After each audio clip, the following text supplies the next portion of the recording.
ನೋಡಿ ನಮ್ಮ ಗುಡುಗುಂಟೆಗ cricket match ನಡೆದದ ಎಷ್ಟೊಂದು ಜನ ಬಂದಿದ್ದಾರೆ ಕಾಣುತ್ತಾ ಮುಖ ಮುಚ್ಚಿಗೆ ಕಟ್ಟಾರ. ಈ ನನ್ನ ಮಕ್ಕಳು ಮನೆ ಬಿಟ್ಟು ಎಲ್ಲ ಬಿಟ್ಟಿಗೇಸಿ ಬೆಳಗ್ಗೆ 6 ಗಂಟೆಗೆ ಬಂದು ಕುಂತಾರೆ ಕ್ರಿಕೆಟ್ ಮ್ಯಾಚ್ ನೋಡಕ್ಕ. ನೋಡಿ ಇಲ್ಲಿ ನಮ್ಮ ಗಿರೋಣ್ಯಾಗ ಹೈಸ್ಕೂಲ್ ಗಿರೋಣ್ಯಾಗ ಕ್ರಿಕೆಟ್ ನೋಡಕ್ಕ ಇವು ಮನ್ಯಾಗ ಏನು ಕೆಲಸ ಮಾಡಿಲ್ಲ ಬಗಿಸಿಲ್ಲ ಏನಿಲ್ಲ.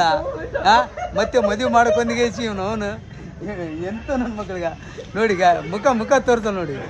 ಸ್ವಲ್ಪ ಮನ್ಯಾಗ ಬೆಳಗ್ಗೆ ನೀರು ಬೀರು ಏನನಾಗ ನೋಡಿಗ ಇವ ನೋಡಿ ಮಗ ಇವ ಟೀ ಶರ್ಟ್ ಬಿತ್ತು ನೋಡಿ ಕಾಂಟ್ಯಾಕ್ಟ್ ನೋಡ್ರಿ ಮನೆ ಕಟ್ಟೋದು ಬಿಟ್ಟಿಗೇಸಿ ಕೆಲಸ ಬಗಿಸಿ ಬಿಟ್ಟಿಗೇಸಿ ಮೇಸ್ತ್ರಿ ಕೆಲಸ ಮಾಡ್ತಾನೆ ಮುಖ ತೋರ್ತ ನೋಡಿಗ ಇವ ಈಗ ಇಲ್ಲಿ ಕಾಣ್ತಾ ನೋಡಿಗ ಮುಖ ತೋರ್ದಾಗ ಅಲ್ಲಿ ಒಂದು ಇಬ್ಬರು ಇದಾರೆ ನೋಡಿಗ ಒಬ್ಬ ಮುಖಂದ ನೋಡಿಗ ಇವ ಮಕ್ಕಂದ ನೋಡಿ ಕಾಣ್ತಿಲ್ಲ. ಬೆಳಗ್ಗೆ ಒಂದು 6 ಗಂಟೆಗೆ ಬಂದು ಕುಂತ ನೋಡ್ರಿ ಮನೆ ಬಿಟ್ಟಿಗೇಸಿ ಈಗ ಕಾಣ್ತಿಲ್ಲ ನಮ್ಮ ಹೈಸ್ಕೂಲ್ ಗ್ರೌಂಡ್ ನೋಡ್ರಿ ಈಗ ಕಾಣ್ತಿಲ್ಲ ಅಂತೂ ಮುಖನೇ ಮುಚ್ಚ ನೋಡ್ರಿ ಈಗ ಟೀ ಶರ್ಟ್ ತರಕೈತಿ ನೋಡ್ರಿ ಈಗ ನೋಡಿ ನೋಡಿ ಇಲ್ಲಪ್ಪ ಇದೆ ನೋಡ್ರಿ ಈಗ ಓಡ್ರಿ ಕಾಣ್ತಲ್ಲ. ಏನಾನ ಮನ್ಯಾಗ ಕರೆಂಟ್ ಬಿರೆಂಟ್ ಏನಾನ ಇದ್ರಿಗ ಮತ್ತೆ ಇದು ಏನಾನ ರಿಪೇರಿ ಆದ್ರೆ